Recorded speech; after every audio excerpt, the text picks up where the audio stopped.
Hola, muy buenos días tengan todos. Les saluda Carlos Andrés García Ordóñez. Es un inmenso placer para mí poder estar compartiendo con todos ustedes. A partir del día de hoy estaré compartiendo labores de orador de orden en la mañana, ya que en la tarde estará mi compañero Luis Felipe Martínez.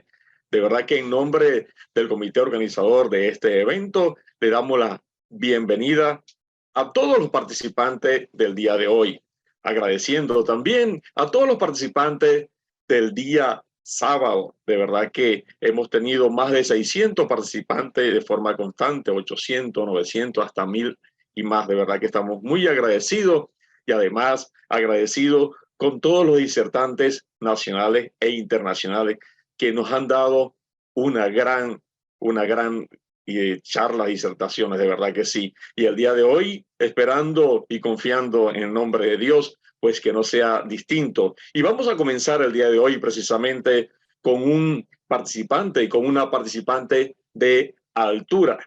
Adelante con la siguiente disertación.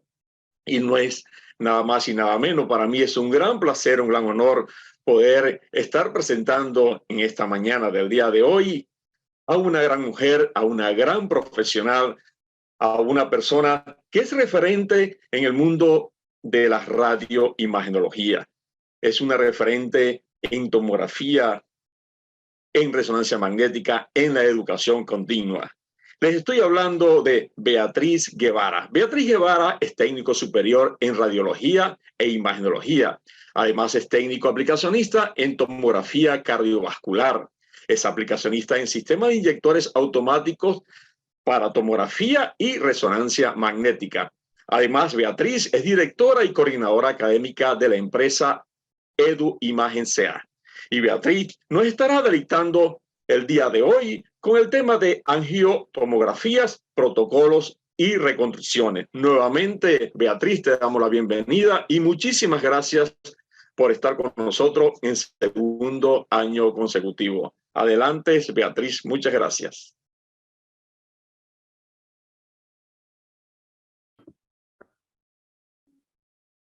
Hola, muy buenos días.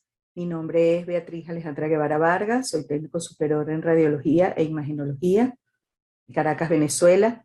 En primer lugar, quiero dar gracias al comité organizador del segundo Congreso Virtual Venezolano e Internacional de Radioimagenología por haberme invitado a participar en tan prestigioso evento.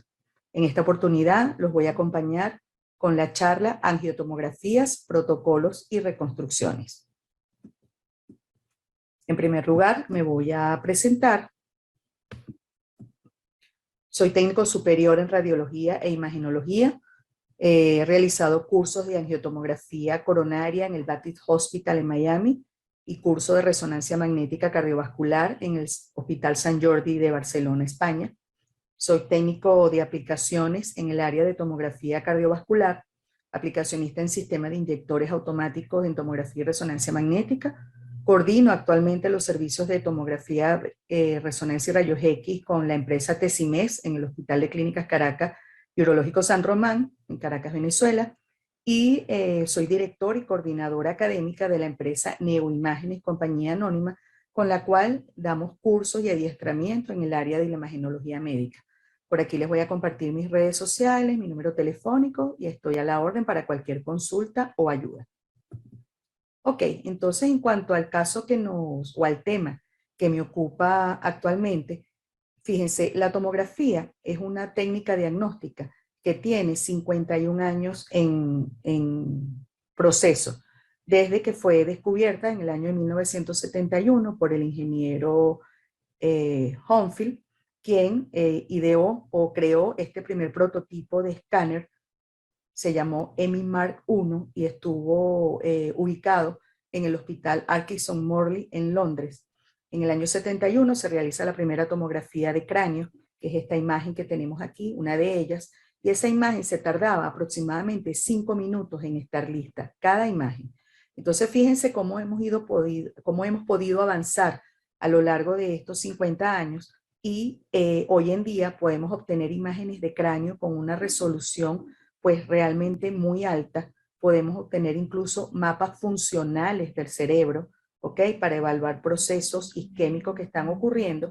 Y en el caso del tema que a mí me toca desarrollar, que es la parte de angiotomografía, pues esto es un procedimiento que hoy en día ha tomado mucho auge porque casi todos los procedimientos vasculares para evaluación de diferentes patologías o de ver cómo está la parte vascular se puede hacer por tomografía. Entonces, realmente este auge de la tomografía o del estudio de angiotomografía pues ha tomado mucho auge en los últimos años.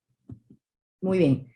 Entonces podemos definir la angiotomografía como un método que va a utilizar inyección de material de contraste mediante inyectores en los vasos sanguíneos y, por supuesto, utiliza la tomografía computarizada para ayudar a diagnosticar y evaluar enfermedades de los vasos sanguíneos, condiciones relacionadas a ellos, tales como aneurismas o bloqueos.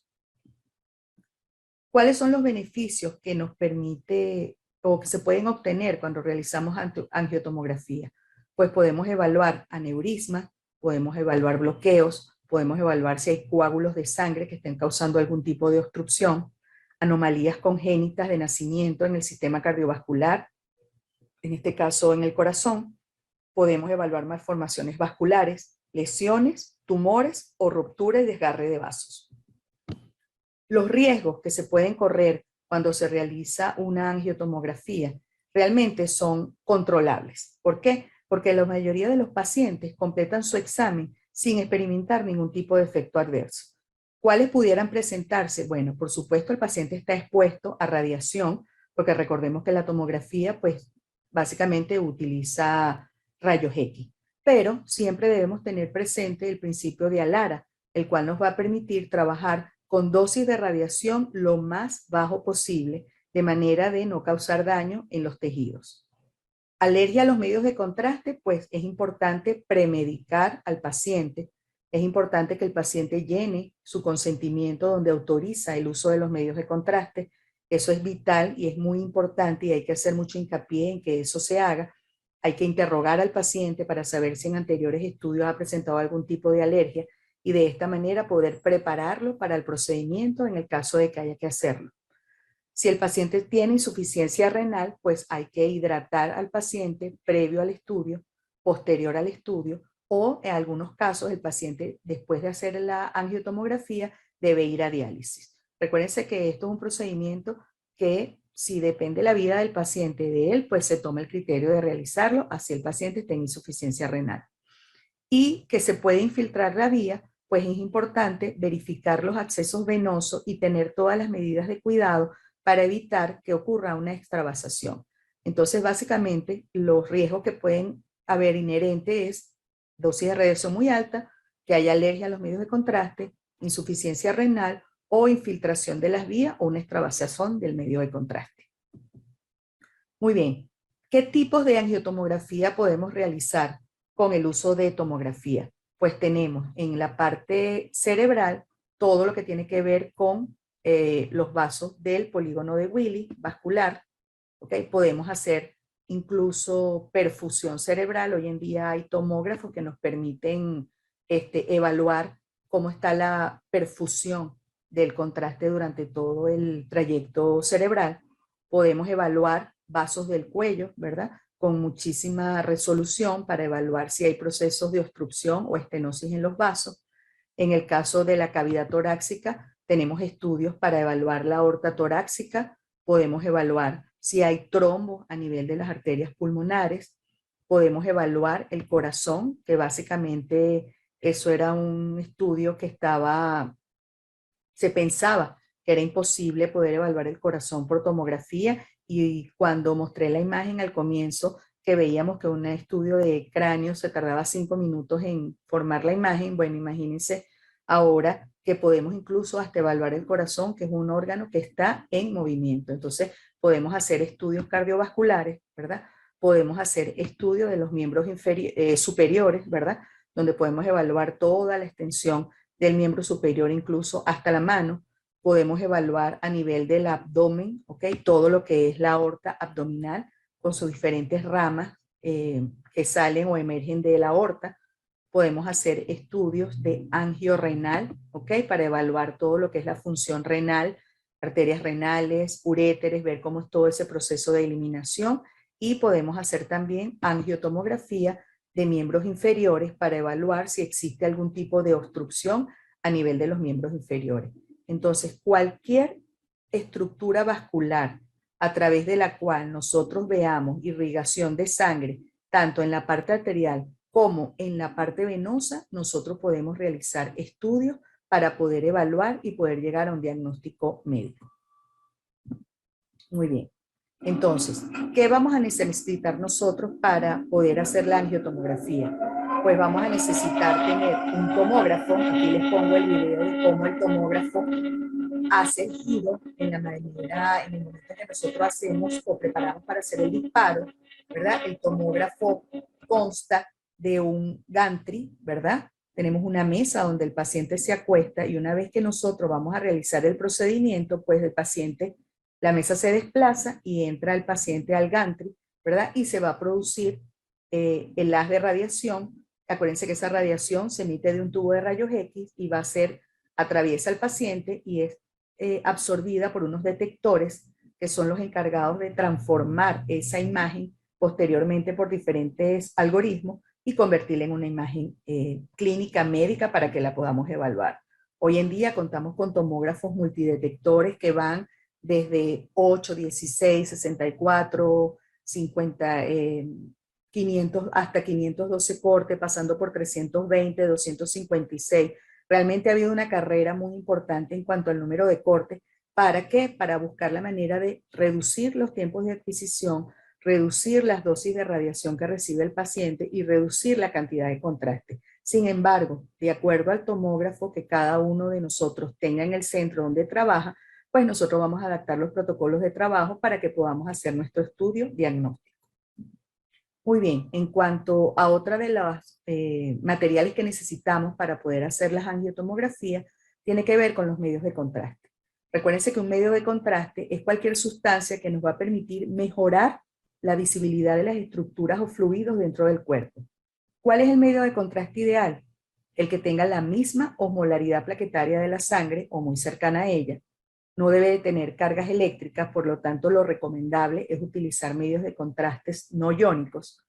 No debe ser tóxico, debe ser apropiado para el estudio que se realice y debe de tener una absorción óptima. ¿Okay? En cuanto a tomografía y rayos X, los medios de contraste yodados, iónicos o no iónicos, preferiblemente no iónicos, son sales de yodo, ¿verdad? Cuyo realce va a depender de la concentración de átomos de yodo que contenga el contraste. Hay contrastes desde 270, 300, 320, 350 y 370 miligramos de yodo. Lo ideal para los estudios de angiotomografía es utilizar concentraciones de 350 o 370 para que tengamos un óptimo realce del vaso. La viscosidad, lo ideal es precalentar el medio de contraste a 37 grados centígrados a temperatura corporal para que sea menos viscoso y sea mejor tolerable por el paciente. Y la osmolaridad, lo ideal es trabajar con medios de contraste isosmolares o de baja osmolaridad. En el caso, bueno, de resonancia magnética, que no es la charla que estamos haciendo, pero igual doy la información para el caso de las angioresonancias que llevan contraste, pues se utiliza el gadolinio. Hoy en día hay medios de contraste de gadolinios lineales o cíclicos, ¿ok? Debemos estar atentos porque tenemos dos condiciones que nos van a poner en riesgo en el uso de los medios de contraste si no tomamos las medidas de ver cómo está la urea y la creatinina y cómo está la función renal del paciente al momento de administrar el medio de contraste, como es el NIC, que es la nefropatía inducida por contraste, o la fibrosis sistémica nefrogénica. Entonces hay que estar atentos porque son dos condiciones que existen y que pueden poner en riesgo la vida del paciente. Entonces es muy importante que cuando vayamos a introducir o a utilizar medios de contraste, pues le hagamos que el paciente nos llene y nos firme una autorización para el uso del medio del contraste, donde él va a estar claro de que hay unos riesgos inherentes, por más que lo interroguemos y que el paciente manifieste que no tiene alergia a los medios de contraste, pues puede existir el riesgo de que ocurra una reacción adversa. Entonces el paciente debe realizar un test, hay que interrogarlo, hay que solicitar los exámenes de urea y creatinina para evaluar cómo está su función renal. hay que preferiblemente hidratar al paciente previo al estudio y evitar el uso de drogas nefrotóxicas. ¿Cuáles son las contraindicaciones que tienen los medios de contraste? Pues insuficiencia renal crónica o aguda, siempre y cuando no sea de mayor relevancia hacer el estudio, como dije anteriormente, y que el paciente posteriormente vaya a diálisis, antecedentes alérgicos, edema de glotis, paro cardiorrespiratorio, asma grave, paciente con insuficiencias cardíacas graves, o pacientes que estén inconscientes o incomunicados, porque obviamente pues no van a poder manifestar si están sintiendo algún tipo de reacción. Entonces, se recomienda el uso de contrastes no iónicos de baja viscosidad y de baja osmolaridad para procedimientos donde vamos a tener alta velocidad de inyección y volúmenes altos, como es el caso de la mayoría de las angiotomografías por tomografía. Ok, otro de los implementos que va a ser vital y va a ser usado durante este procedimiento es el inyector. Los inyectores son unos equipos que nos van a garantizar que la inyección del medio de contraste sea constante y predecible.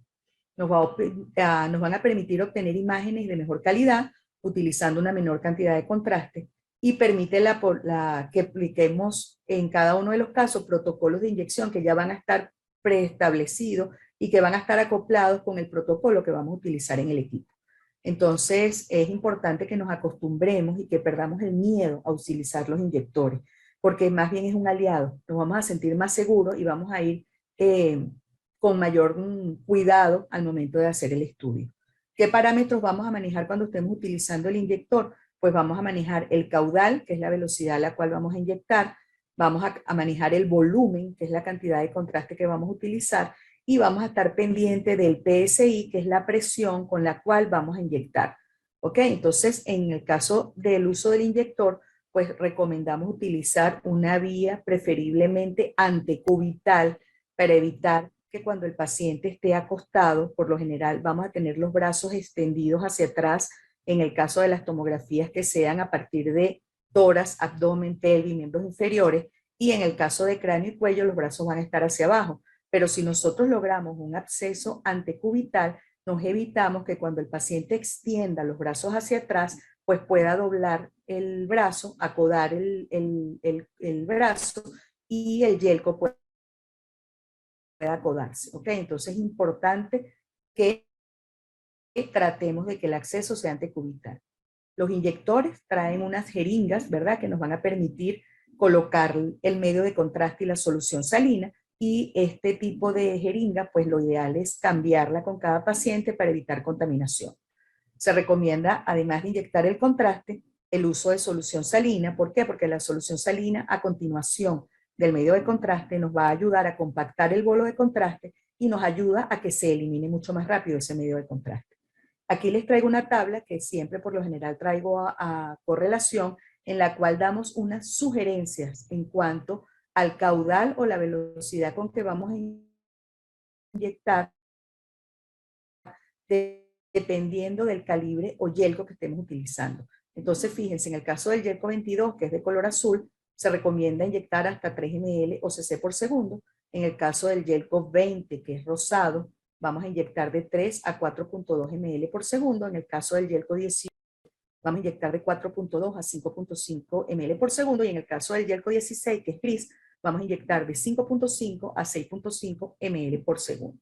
Entonces, como dijimos anteriormente, importante un acceso preferiblemente antecubital, fijar bien la vía. Se recomienda utilizar adhesivo, ¿ok?, que sea transparente, que nos permita ver el acceso, porque muchas veces se toma la vía y entonces esto se tapa con un tape blanco que no permite ver qué es lo que está ocurriendo, si ocurre una extravasación o se desacopla el catéter del yelco, no podemos visualizar. Entonces lo ideal es utilizar adhesivo transparente, utilizar el yelco adecuado dependiendo de la velocidad con la que vamos a inyectar. Debemos precalentar el medio de contraste, pues en el inyector, fíjense como tenemos aquí el inyector, la jeringa colocada, nuestro conector, ¿verdad?, que todo esté listo, ok, para la inyección, y se debe evitar a toda costa tomar vías en la mano. Recuérdense que estas venas de la mano son muy pequeñas, de muy poco calibre, y para la mayoría de los estudios de angiotomografía vamos a utilizar velocidades de inyección que van a ir de 4 a 5 cc por segundo. Entonces debemos evitar en la mayoría de los casos o para siempre, tanto en la mano como en el pie, para que no vaya a ocurrir una extravasación del medio de contraste. En el caso de que ocurra una extravasación, pues si tenemos un síndrome compartimental, podría mediante fenómeno isquémico poner en riesgo la actividad afectada. Entonces, ¿qué se sugiere en el caso de que ocurra una extravasación? Que la extremidad afectada sea elevada con respecto al resto del cuerpo, aplicar a la brevedad posible bolsas de hielo sobre el área afectada. Solamente debemos aplicar calor local si el dolor se hace insostenible. Si el dolor es moderado, pues debemos administrar algún tipo de analgésico, de preferencia vía oral.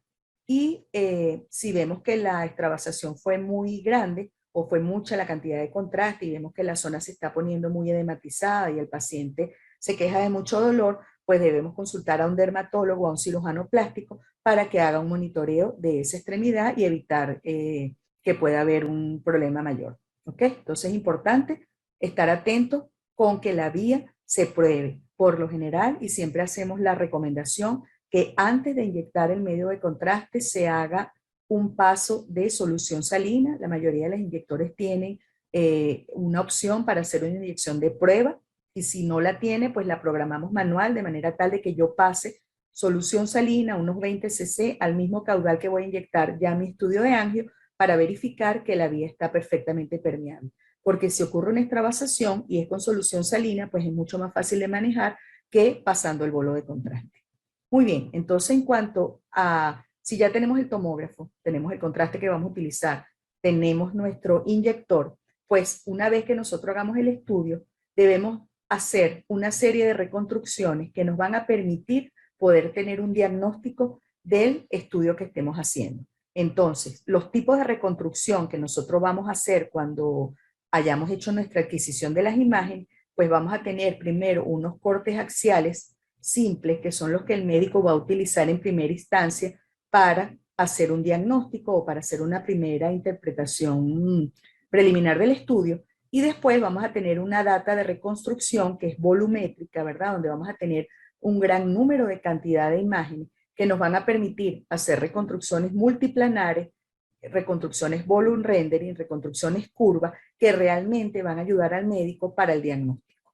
Entonces, fíjense, en cuanto al MPR, las reconstrucciones multiplanares, incluyendo aquí los cortes coronales, sagitales, oblicuos, son conocidas ampliamente por la mayoría de los radiólogos y se recurre a ellas cuando las imágenes axiales no son suficientes y se utilizan como un complemento. ¿Okay? Las ventajas que ellos nos van a permitir es que tienen orientaciones oblicua, doble oblicua, podemos tener un fácil desplazamiento con el juego de datos de imágenes 3D, reconstrucciones de corte secundario, grosor de corte y distancias variables que nosotros los podemos predeterminar.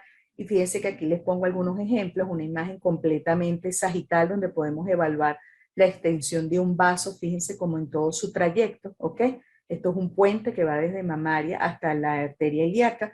Aquí tenemos una imagen MPR de la arteria carótida, una vista coronal de una angiotomografía cerebral, ¿ok? Donde podemos evaluar con buena resolución. Recuerden que una de las características que tienen hoy en día los tomógrafos es la resolución isotrópica. La resolución isotrópica es aquella resolución que nos va a permitir obtener vistas sagitales, coronales, oblicuas con la misma resolución del corte axial. Otro tipo de reconstrucción que es muy importante hacer son las reconstrucciones curvas. ¿Ok? Las reconstrucciones curvas nos van a permitir poder evaluar trayectos de los vasos que son en cierta forma, no son rectos, sino precisamente como lo dice su palabra, curvo. Entonces nosotros los vamos a poder elongar. Fíjense en este caso de una reconstrucción de un bypass arterial, la arteria mamaria la podemos ver desde su origen de la subclavia izquierda hasta que hace anastomosis con la arteria descendente anterior. Y fíjense cómo podemos evaluarla en toda la extensión. En este caso, un bypass venoso también lo podemos elongar desde la aorta hasta que hace anastomosis con el vaso. Y en este caso, fíjense, una arteria también carótida la podemos extender desde el callado hasta la cerebral media. Entonces son muy útiles las reformaciones curvas cuando hacemos cualquier tipo de estudio de angiotomografía.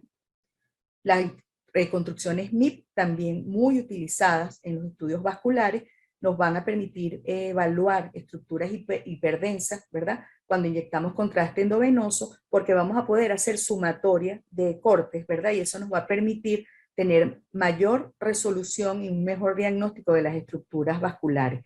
Fíjense que el MIG nos va a ofrecer imágenes que nos recuerdan mucho las angiografías por sustracción digital. Son muy parecidas. Las ventajas, podemos visualizar angiografías con mayor resolución, aneurisma, ateromas, estenosis y otras anomalías vasculares.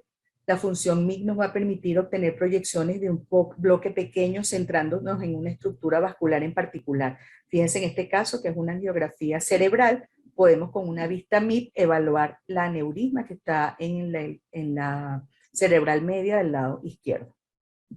Otro de los tipos de reconstrucción muy utilizados son las reconstrucciones VR o volume rendering, ¿verdad? Que tienen una gran información anatómica porque nos van a ofrecer imágenes 3D en las cuales no solamente hay información anatómica, sino a la vez información funcional.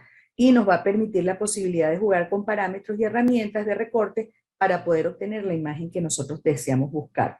Las recomendaciones que vamos a dar cuando vamos a trabajar con imágenes 3D son trabajar con reconstrucciones milimétricas, vamos a utilizar cortes muy finos, mayor volumen de imágenes, utilizar filtros soft o estándar para escoger que tenga ese filtro al momento de realizar las reconstrucciones y vamos a analizar la lesión que se desea resaltar y grabar imágenes en distintos ángulos para así poder dar información al médico.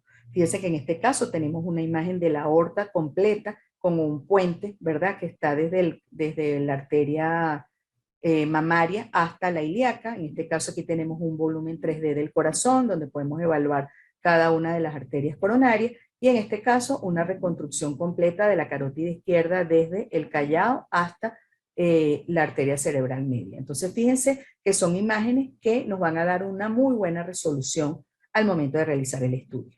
Ok, entonces la fórmula ideal cuando nosotros vamos a realizar una angiotomografía, bien sea por tomografía o por resonancia, es contar con el equipo adecuado, un inyector y medios de contraste ideal, que tengamos una estación de trabajo dedicada con los software que nos van a permitir realizar este tipo de reconstrucción y que tanto los tecnólogos y los médicos estén entrenados para poder realizar este tipo de reconstrucción. Si nosotros tenemos esta fórmula ideal, pues el resultado va a ser imágenes diagnósticas como las que tenemos aquí abajo, que nos van a permitir un mayor diagnóstico clínico y médico. Entonces, fíjense, importante cuando ya vamos a realizar estudios de angiotomografía, que nosotros estemos pendientes de cómo va a ser ese paso del contraste a través del corazón, porque esto es lo que nos va a permitir a nosotros saber en qué momento se va a hacer la adquisición de las imágenes. La mayoría de los equipos hoy en día de tomografía vienen con software que nos permiten detectar la llegada del contraste al órgano de interés. Sin embargo, hay algunas personas que prefieren no colocar la opción automática, sino esperar el medio de contraste y dar la orden de disparo del equipo cuando estamos viendo que se planifica el vaso, en este caso la aorta, que es nuestro órgano de mayor interés. Entonces, fíjense, por eso quise colocarles estas imágenes aquí, porque lo que nosotros siempre vamos a ver primero cuando empezamos a inyectar es que se va a planificar la cava, después se van a planificar la arteria pulmonar, ¿verdad? Después se van a llenar las cavidades derechas y finalmente se van a llenar las cavidades izquierdas y es cuando la aorta se va a prender, se va a poner bien blanca y nosotros vamos a poder mandar nuestro estudio. El valor de unidad Hounsfield que aproximadamente podemos colocar cuando estamos trabajando con la forma automática va entre 150 y 180 el valor de unidad Hounsfield a nivel de la aorta para que el equipo automáticamente detecte esa densidad y haga el disparo. Aquí en este gráfico podemos ver que, fíjense, el contraste va a entrar a través de la vena cava superior, por eso que es lo primero que vemos cuando se llena, a través de la aurícula derecha, pasando por la válvula tricúspide, va a pasar al ventrículo izquierdo, a través de la válvula pulmonar sale hacia las arterias pulmonares, ¿verdad? Regresa a través de las venas pulmonares a las cavidades cardíacas, ¿verdad? Entonces, aurícula izquierda, a través de la válvula mitral, va a pasar al ventrículo izquierdo y es cuando nosotros ya vemos el ventrículo izquierdo bien planificado y a través de la válvula aórtica ese contraste va a pasar a través de la aorta y se va a llenar o a repartir a través de todos los vasos. Entonces, en este momento, cuando ya pasa a través de la válvula aórtica, se planifica la aorta y es cuando nosotros estamos viendo que está bien blanca para nosotros mandar a hacer nuestro estudio. Otra de las formas en las cuales se puede medir el tiempo es utilizando la opción del timing bolus, que también es bien preciso, y nosotros, recuérdense que todos los pacientes no son hemodinámicamente estables o iguales, entonces nosotros también podemos calcular inyectando una pequeña cantidad de contraste seguida de solución salina en un mismo lugar, ¿verdad? Y vamos a censar el tiempo que se tarda el contraste en llegar al vaso, y nosotros podemos determinar por cada paciente cuánto es ese tiempo y establecerlo de una vez para que no tengamos pérdida del contraste. Muy bien, entonces cuando nosotros vayamos a realizar cualquier angiotomografía, lo importante es conocer dónde estamos, cuál es la región anatómica que vamos a estudiar. Por eso los invito a que si nosotros vamos a realizar una angiotomografía de arteria cerebral, pues nosotros busquemos anatómicamente cómo está configurado el polígono, ¿verdad? Veamos cuáles son las arterias de interés para nosotros saber qué es lo que estamos buscando. Igualmente, si vamos a trabajar vasos del cuello, si vamos a trabajar aorta torácica, cavidades cardíacas, arterias coronarias, si vamos a hacer tromboembolismo pulmonar, si vamos a evaluar la aorta con todas sus ramas, si vamos a evaluar los miembros superiores o vamos a evaluar los miembros inferiores. Siempre debemos saber cuál es la anatomía que nosotros vamos a estudiar, porque si de repente a nosotros nos dicen que vamos a realizar una angiotomografía de aorta abdominal, pero el interés es la arteria mesentérica inferior, entonces yo debo estar bien clara dónde en toda el área del abdomen está la arteria mesentérica inferior. ¿Por qué? Porque ese va a ser mi punto de interés en el examen. Entonces yo debo estar clara cuál es la estructura anatómica, cuáles son los vasos que vamos a estudiar. Muy bien, entonces entrando un poquito ya en cada uno de los protocolos, pues yo simplemente les voy a dar unas sugerencias en cuanto a técnicas que yo utilizo en el día a día en mi trabajo y me han funcionado. Yo trabajo con un tomógrafo de 64 cortes, un BCT, modelo General Electric. He tenido la oportunidad también de trabajar con un 128 cortes de General Electric, y estos son protocolos que pues los hemos probado y las imágenes que estamos mostrando son resultado de ese tipo de protocolo. Entonces, para un angio de cráneo, pues con 60, 50, 60 cc de contraste es suficiente a una velocidad de 5 cc por segundo con un Yelco 18 y un PSI de 300. Entonces, fíjense, hoy en día es importante obtener este tipo de imágenes. Este es un paciente con 2 aneurisma a nivel de la comunicante anterior, y fíjense la resolución de las imágenes MIP, tanto en cortes axiales como sagitales, para poder evaluar el diagnóstico y la imagen 3D. Entonces, fíjense que por eso les mostré al principio cuáles son los tipos de reconstrucción que podemos utilizar para que nuestro estudio sea diagnóstico. En el caso de la angiotomografía cerebral, pues vamos a abarcar desde más o menos aproximadamente C3, C4 hacia todo el área del cerebro. Los cortes van ahí en sentido caudal craneal, y fíjense que lo importante es que tengamos una perfecta planificación de las estructuras vasculares, ¿ok? Para poder hacer nuestro diagnóstico. Fíjense que aquí le pongo un ejemplo. Este es un paciente que llegó con una cefalea intensa, hicimos la angiotomografía y pudimos detectar que el paciente tenía una gran aneurisma a nivel de la arteria cerebral media del lado izquierdo. Entonces, fíjense, tenemos imágenes, reconstrucciones multiplanares coronales, tenemos imágenes MIP y tenemos imágenes 3D para ayudar al médico en su diagnóstico. En el caso de la perfusión cerebral, también es un estudio que se utiliza hoy en día, en el cual vamos a inyectar solamente si es contraste de 370, 40 cc o 350, con solución salina 40 cc, 4 cc por segundo, con un Yelco puede ser 18 o 20, ¿verdad? Y en el caso de la perfusión, pues solamente se va a abarcar una distancia. Hoy en día hay equipos que abarcan hasta 4 centímetros, otros 8, y podemos evaluar flujo sanguíneo, tiempo de tránsito medio y volumen sanguíneo para poder determinar si está ocurriendo o no un evento isquémico. En este caso siempre me gusta traerlo a correlación porque tuve un paciente que presentó una isquemia, y fíjense que le habíamos hecho la perfusión cerebral, no se había analizado al momento en que se hizo. El paciente a las 24 horas se le hace una resonancia, se había visto que tenía un accidente cerebrovascular ya instalado a nivel del cerebelo, y cuando nos fuimos a las imágenes de perfusión que se habían hecho al momento en que el paciente llegó, pues ya se podía evidenciar que estaba ocurriendo un evento isquémico. Entonces la perfusión realmente es importante y es muy útil. En el caso del angio de cuello, pues también podemos hacerla con 60 cc de contraste, seguido de solución a un caudal de 5 con un Yelco 18, y fíjense que podemos obtener imágenes vasculares que nos van a permitir poder evaluar si hay estenosis, placa que estén causando obstrucción. Igualmente vamos a abarcar desde el callado de la aorta hasta la mitad del polígono, ¿ok? Que abarquemos el polígono de Willis para poder tener una información completa de todo el trayecto de las carótidas hasta las cerebrales medias para poder obtener diagnóstico. Fíjense que en este caso es un paciente que tenía una estenosis importante a nivel de la carótida del lado izquierdo. Fíjense como en la imagen 3D podemos evaluar la estenosis, en la imagen MIP también, y una vez que utilizamos el software que se llama análisis de vasos, pudimos corroborar que el paciente tenía una estenosis de aproximadamente un 95%. Entonces son muy útiles las angiotomografías.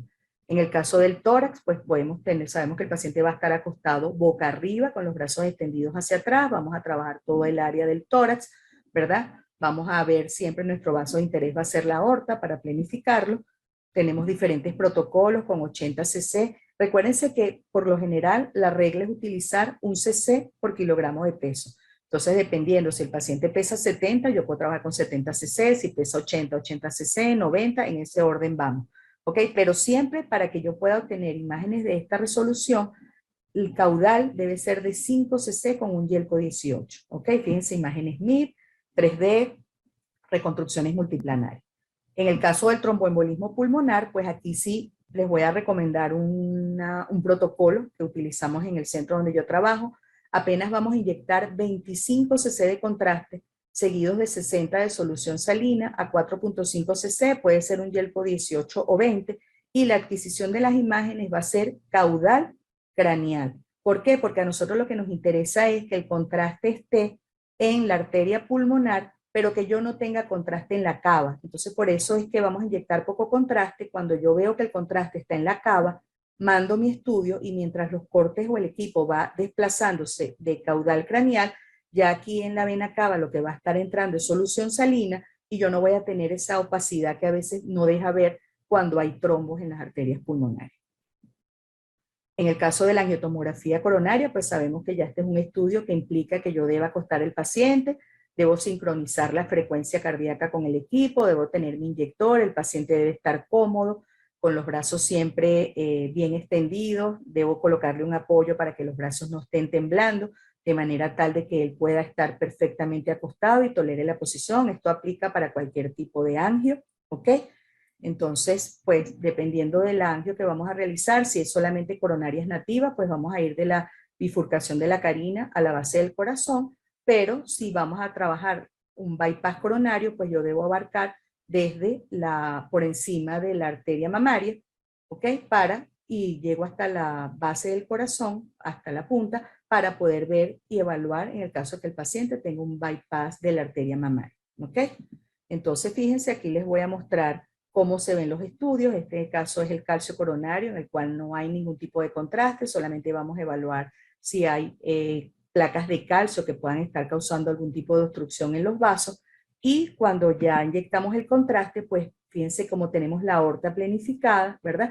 Y de la aorta ascendente, pues van a salir las arterias coronarias a cada uno de los lados para poder evaluarlas y poder llegar a un diagnóstico preciso. En el caso de este estudio, lo ideal es que la frecuencia cardíaca esté por debajo de 60 latidos por minuto. Sin embargo, con los tomógrafos de 256 cortes y 512, podemos hacer el corazón en un solo latido y ya el tema de la frecuencia cardíaca pues es un poco más manejable. Pero si estamos trabajando con equipos de 64 o 128 cortes, lo ideal es que la frecuencia cardíaca esté por debajo de 60 latidos por minuto para poder obtener imágenes diagnósticas. En cuanto a los protocolos de inyección, pues mira, nosotros hemos podido realizar estudios de angiotomografía con 60 cc de contraste y 40 de solución salina a un caudal de 5 cc, y esto lo que nos va a permitir es obtener imágenes tridimensionales cuando solamente son coronarias nativas, ¿ok? En el caso de los bypass, pues sí vamos a aumentar un poquito la cantidad de contraste, ¿verdad? Porque ya estamos diciendo que debemos evaluar las arterias mamarias desde toda la extensión. Por eso les dije que debíamos evaluar completo todo desde la arteria subclavia hasta la punta del corazón, ¿ok?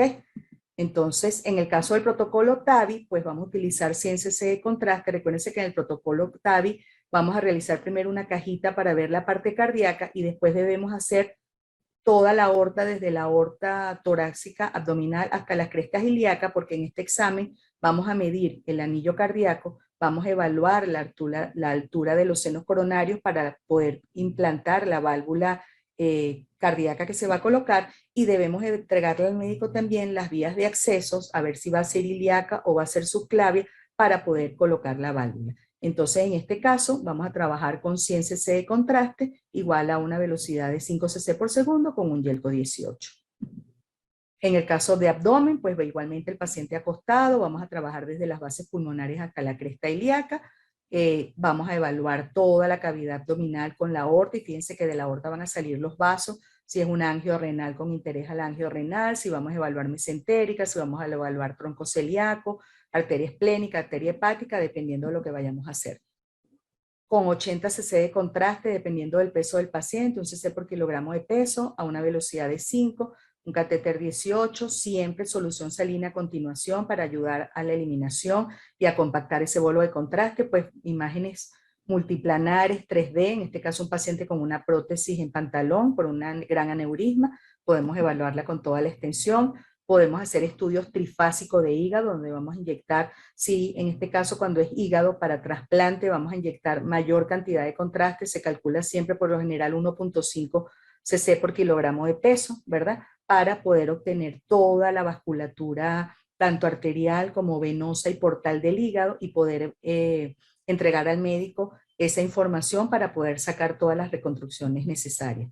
En el caso de la uroTAC o angio renal, pues 80 cc de contraste. En este caso sí vamos a inyectar mayor cantidad de solución salina, porque eso nos va a forzar la eliminación y vamos a poder evaluar los uréteres en toda su extensión. Y fíjense que en este caso esta reconstrucción era un paciente con una lesión tumoral a nivel del riñón, ¿ok?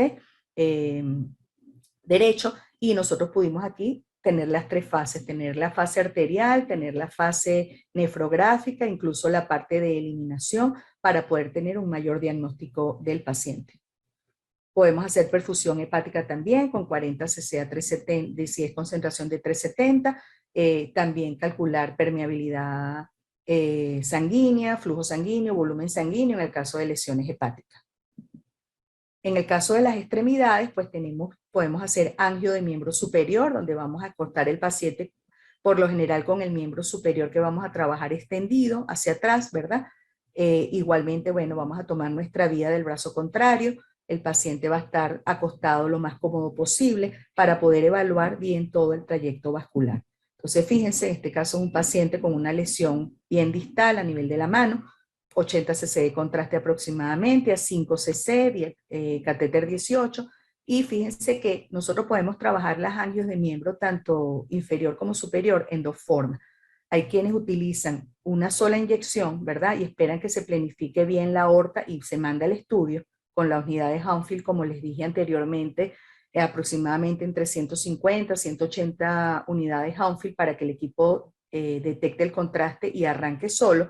Y también hay un protocolo de inyección que esta cantidad de contraste la vamos a dividir en 2 fases. Si son 80 cc que vamos a pasar, yo de repente tomo primero 50 y los paso a 5 cc por segundo, y después los 30 restantes los paso a 3.5. Disminuyo la cantidad de contraste y después la solución salina a 3.5 de manera tal de extender ese contraste, y la velocidad de la mesa vaya a la par de que estoy inyectando el contraste, para que yo pueda lograr una planificación óptima de los vasos en las partes distales. Fíjense que en este caso, este paciente con esta lesión en la mano, pudimos llenar incluso los vasos más distales. ¿Ok? En el caso de los miembros inferiores, igualmente, como dijimos, vamos a trabajar desde las bases pulmonares por encima de las arterias renales hasta la parte distal de los pies, incluyéndolo para que no se nos vayan a cortar los dedos de los pies, ¿verdad? Y vamos igualmente el paciente cómodo, con los pies bien extendidos, el acceso venoso, tratar, como les dije, como el paciente va a estar con los brazos hacia atrás, antecubital preferiblemente, para que no se acode el yelco. Fíjense que vamos a inyectar en este caso 100 cc de contraste, porque obviamente vamos a estar planificando desde la aorta abdominal hasta la parte más distal de los vasos. Es importante que, como les dije anteriormente, podamos utilizar también, si queremos una sola inyección, o podemos fraccionar esta inyección de contraste en 2 fases.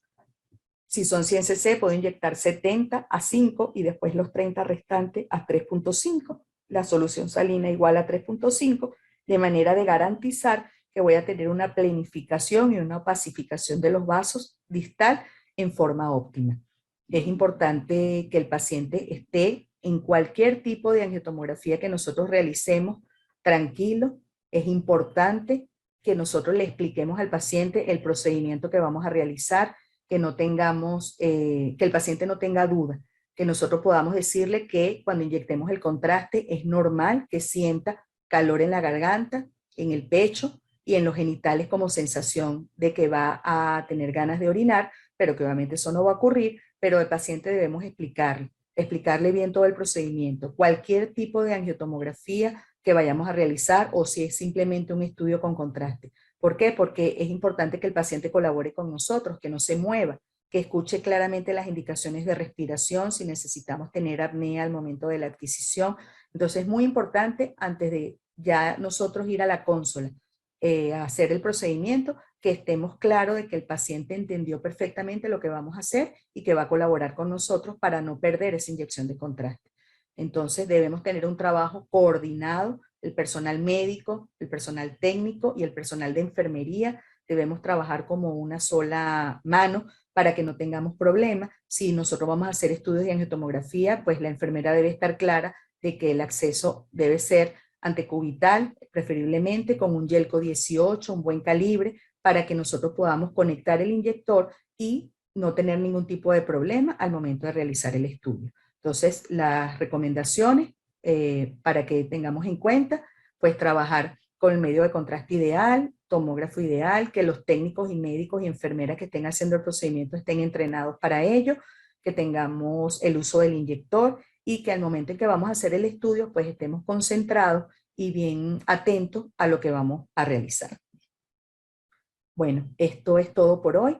Espero que la charla haya sido del agrado y que pues la información que les he suministrado les sea útil y la puedan poner en práctica en el día a día en su trabajo. No quería despedirme sin antes mostrar algunas imágenes más resaltantes de los bellos paisajes que tenemos en Venezuela, aquella para los que estamos todavía aquí trabajando y haciendo vida en el país, pues las tenemos siempre presentes y estoy seguro que aquellos compatriotas, compañeros, colegas que están fuera de Venezuela porque por su decisión que hayan tomado perfectamente respetable, hayan decidido establecerse en otros países, estoy seguro que ver estas imágenes pues les va a hinchar el pecho, los va a recordar lo bello que es Venezuela. Venezuela es un país hermoso, tenemos la catarata, el Salto Ángel más alta del mundo, tenemos playas preciosas, tenemos médanos, tenemos nieve, tenemos un Ávila maravilloso, que cada vez que en la mañana uno se levanta y ve ese cerro imponente aquí en Caracas, pues yo creo que te reconforta el alma.